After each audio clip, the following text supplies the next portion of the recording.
নির্বাচন পিছাইলে আমার দলটাকে বড় করতে পারবো, আমি কিছু সুবিধা নিতে পারবো, আখের গুছাইতে পারবো। এই কারণে অনেকে নির্বাচন দেরিতে চায়।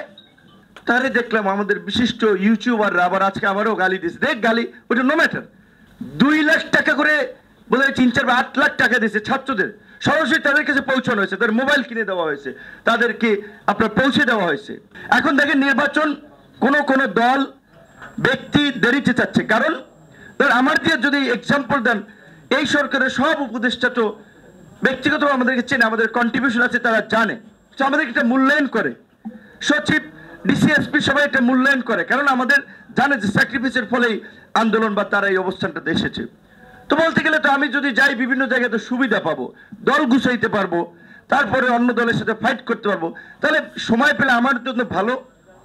এখন এই জন্য আমার মতো অনেকে হয়তো ভাবতে পারে নির্বাচন পিছাইলে আমার দলটাকে বড় করতে পারবো, আমি কিছু সুবিধা নিতে পারবো, আখের গুছাইতে পারবো।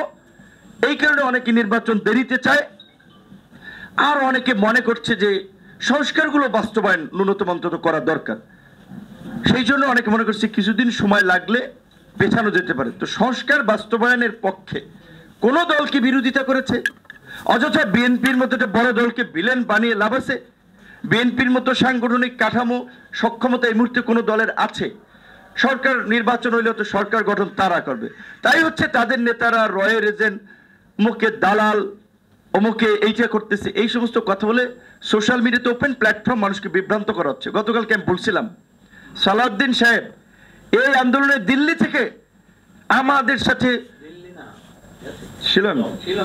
শিলং থেকে কন্টিনিউয়াসলি আমাদের সাথে যোগাযোগ করেছে, পরামর্শ দিয়েছে, অনেক কথা বলছি, এখানে বলছি না।